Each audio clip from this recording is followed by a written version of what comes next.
Good evening, everyone. I'm glad to be here to speaking to everyone. So what am I going to speak here today? The basic thing is we all heard about creativity, innovation, and like you see innovation posters all over India everywhere. Like I came from the airport, I could see there was a watch from Citizen said titanium innovation. So innovation is everywhere, but what beyond innovation? How do we go beyond innovation? So the message here is you have to unlearn to innovate. So if I say square tires for locomotion, what would you guys think about me? Maybe this guy is nuts, he is stupid, why is he speaking of square tires? I mean, we have circular tires for ages, and like why is this guy speaking of square tires? Do you guys agree that square tires are impossible? No.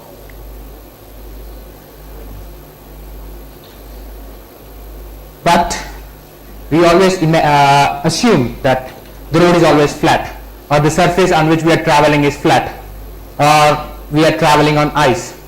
The basic thing about this example is we always put boundaries around our thinking. When I said tires for locomotion, you said that you assumed that the road was flat, you assumed that you need speed, all the assumptions came to you and you blocked your thinking, and you was like, this guy is stupid and he's talking about square tires. The point here that needs to be taken is you have to think beyond boundaries. If someone says that this is a problem, if you put yourself in boundaries, you can never find a solution. The first step to do that, you have to think beyond boundaries. And if I say fallen foliage, is it waste or wealth? There are many solutions that are coming up today. Basically, the fallen foliage is used for biomass and all kinds of stuff. But in my innovation, what we did was we thought we could use the nanomaterials like the DNA in it to power our systems to actually dissipate heat by using the breakage of hydrogen bonds. So the main message that needs to be taken from here is basically that nothing in the world is waste. The nature has a complete cycle which goes on, so everything can be used. You just have to find the right opportunity, right location to find a solution for yourself. And basically they say that the theory of aerodynamics says that a bumblebee can never fly. It has a too heavy body for it to fly, and it uses so much energy to fly. But you see it flying every day. It flies, it collects honey every day. But why? I mean, it only tells us that the books which we read in our colleges, schools are only tools, not the rule books. We assume that a theory like a Pythagoras theorem or whatever it is, like Newton said that speed is, he gave Newton 3 laws, but Einstein had to come and say that no, Newton laws are only valid for certain constraints, they are not valid everywhere. So you have to start thinking beyond and see different aspects to start to innovate. I did a lot of learning from nature. You can see, learn lots from nature. Nature has connections and it works in cycles. Nature has absolute adoption. The life on the human planet or the earth is there for around 3 billion years, and it's been adopting. And nature has no boundaries. It will never take no for an answer. We say that life is impossible in sulfuric acid, but you find bacteria which go in sulfuric acid. You can say there is a fundamental limit to the speed which a muscle can move, and there are snakes and animals which can attack much more speed than the fundamental limit of a muscle can move. So nature always adopts, and nothing goes in waste of nature. So I'll give a few examples how people have been adopting from nature and moving around. So this was shark skin. Basically, you see shark as a fiery beast. Its only action is to kill, but it's the most intelligent animal. The number of shark attacks on humans is less than number of people dying out of coconuts falling on their head.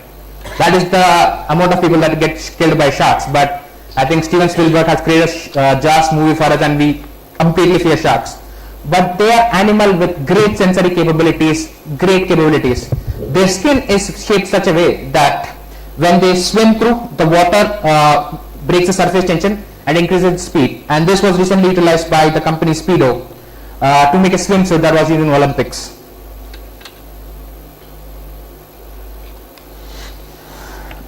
Sipping through a fruit. I mean, can you think that it can drink water without food? I mean, But there is a lizard in Australia which drinks water through its feet.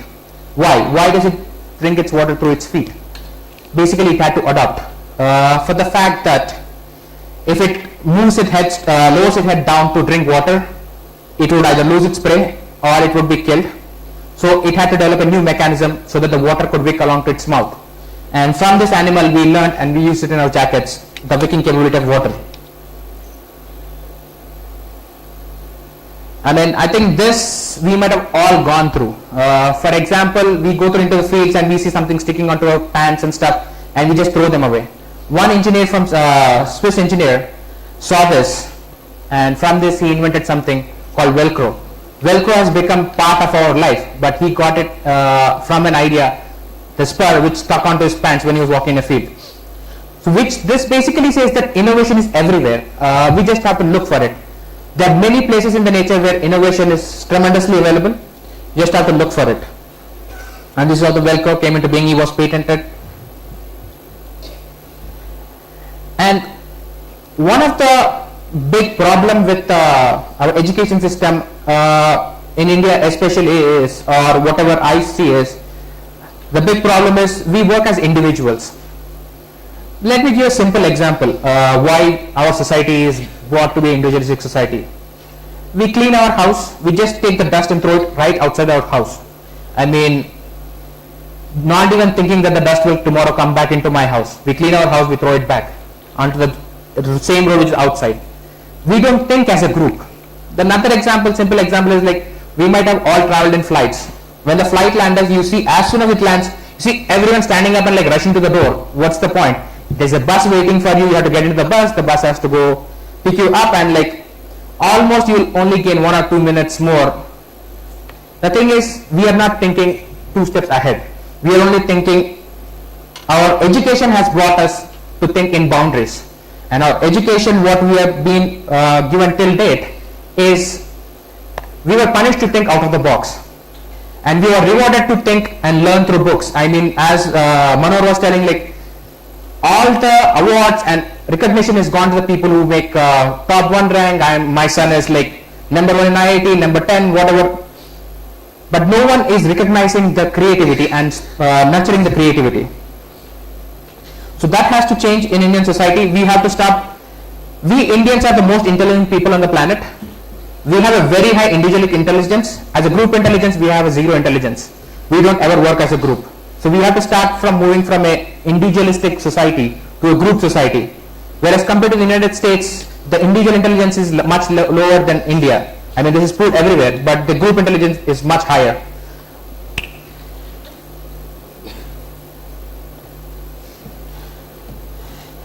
And for example, for this is, you can learn from ants. Ants have no supervision. They build complex structures without supervision, and they learn just by communication and just letting go of their egos.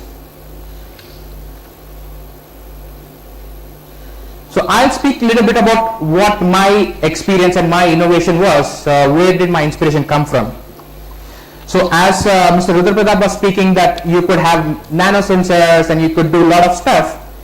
One of my projects which I got funded from NASA, I was leading that project, basically was to how do we harvest energy, or how do we create very nanosensors from nature. For example, as you told, when I'm speaking there is sound energy which is generated, and that is going to your ears and you're able to hear it with a protein called plastin. The protein is a microtransducer. What it does, it's taking that sound, it's converting that sound to electrical signal, and that your brain is to recognize. That system is already there. Why can't we use that system to harvest energy? So what we have done in that project was, I'll give another example, simple example. If I touch, how am I able to feel touch?